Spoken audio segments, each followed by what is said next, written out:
Bismillahirrahmanirrahim. Assalamualaikum warahmatullahi wabarakatuh. Berjumpa lagi di video ini, Asep Bruder. Dan di video ini akan menjelaskan tentang yang sangat penting. Kadang-kadang puasa membuat hal yang tidak nyaman bagi orang yang sedang psikosomatis, GERD, asam lambung, dan ansietas.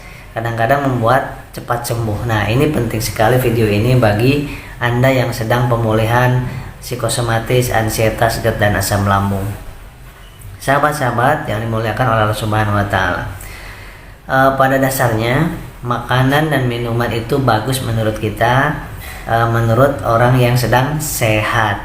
Tetapi tidak semua makanan dan minuman itu bagus menurut kita yang sedang pemulihan, ya. Nah, puasa juga sama-sama obat, sebagai toksin, sebagai detoksifikasi, sebagai detok, mengeluarkan toksin-toksin dari dalam tubuh kita dan mengistirahatkan lambung kita, pencernaan kita yang selama 11 bulan kita terus bekerja, apalagi yang nggak pernah puasa Senin dan Kamis. Nah, sahabat-sahabat semuanya, maka pertanyaannya yang sering dilontarkan adalah makanan apa yang harus dihindari, minuman apa yang harus dihindari, dan harus lebih banyak dan harus lebih diutamakan. Pertama, jenis makanan minumannya, ya. Nanti yang harus Anda perhatikan. Yang kedua adalah polanya. Polanya itu adalah bagaimana kapan waktunya untuk makan dan minumnya, dan apa yang dikonsumsinya duluan, apa yang belakangan, seperti itu. Kemudian sesudah makan itu apa yang harus dilakukan. Di sini ada makan yang buka puasa, ada yang sahur. Tapi di sini saya akan sampaikan, karena tetap orang yang sedang memperbaiki masalah psikosomatis dan GERD, asam lambung, ansietas, dan psikosomatis itu makan tetap 4-5 kali satu hari. Nah, karena siang diganti ke malam, maka malam bisa 4-5 kali sehari. Bagaimana caranya? Kenapa harus sampai 4-5 kali? Karena 2 jam sekali. Nah, selama tidak kita sedang tidur.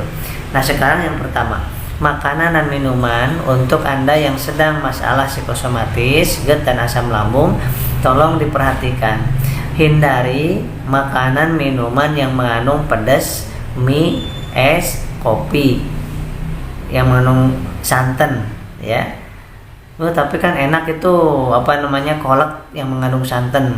Jangan dulu pakai santan. Tapi kan gimana gitu ya kalau misalnya nggak pakai santan. Nah, itulah kita diuji sama Allah supaya istirahat dulu. Kan udah bertahun-tahun, puluhan tahun kita makan santan segala masuk. Nah, sekarang kita sedang diuji oleh Allah Subhanahu wa Ta'ala, maka puasa dulu pakai santan. Seperti yang saya alami, yang saya lakukan sampai saat ini, saya nggak pakai santan walaupun makan kolak, seperti itu. Kemudian yang kedua, hindari pedas. Pedas walaupun nggak enak makan tanpa pedas, tapi bertahap, ya. Kalau Anda udah merasa enakan, maka pedas itu sedikit saja untuk nafsu makan saja, itu boleh sedikit demi sedikit. Yang ketiga, hindari mie.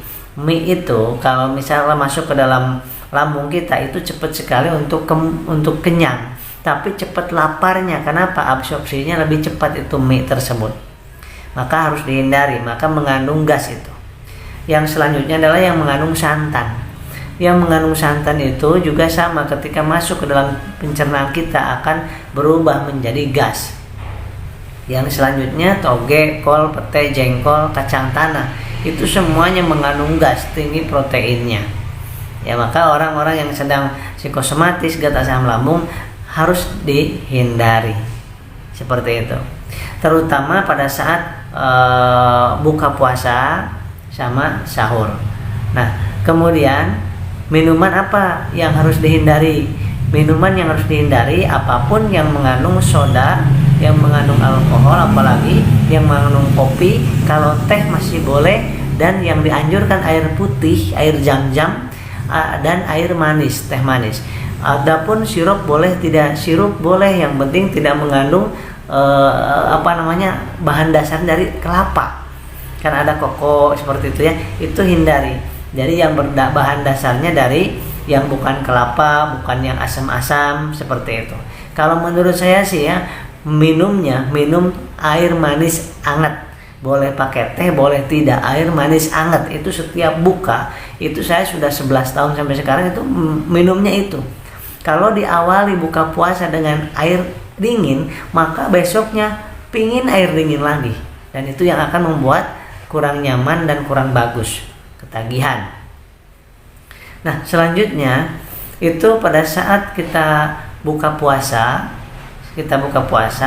yang boleh dimakan adalah nasi boleh, ya. Yang kedua ayam, kalau bisa tanpa digoreng, tapi kalau sekali-kali digoreng juga boleh. Tahu boleh, tempe boleh, ikan kolam boleh, ikan laut boleh, kecuali yang tensinya tinggi, hindari ikan laut. Ya, selain itu boleh juga timun direbus, itu enak sekali. Kemudian wortel direbus enak sekali, seperti itu. Nah, sahabat-sahabat, itu makanan sayur sop-sopan boleh nggak? Boleh, tanpa kol tapi, ya, seperti itu.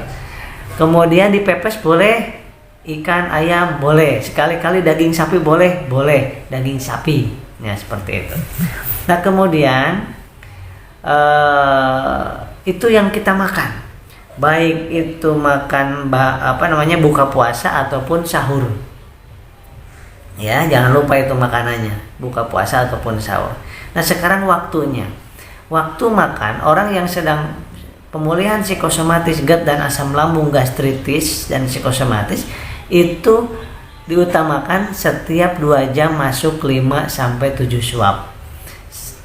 Tapi kalau malam, kalau kita puasa, berarti pas buka puasa itu kita makan 5 sampai 7 suap dulu. Kemudian boleh minum air manis hangat, air putih juga. Kemudian kita sholat, habis sholat baru kita ngunyah yang lain, kurma dan lain sebagainya.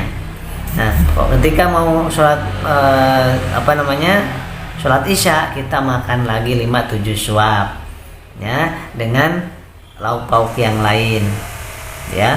Kemudian sampai selesai minum manis sebelum sholat, minum manis, air putih, maka terus sholat taraweh. Sesudah sholat taraweh makan lagi karena habis dipakai untuk bergerak, makan lagi 5 sampai 10 suap atau 7 suap.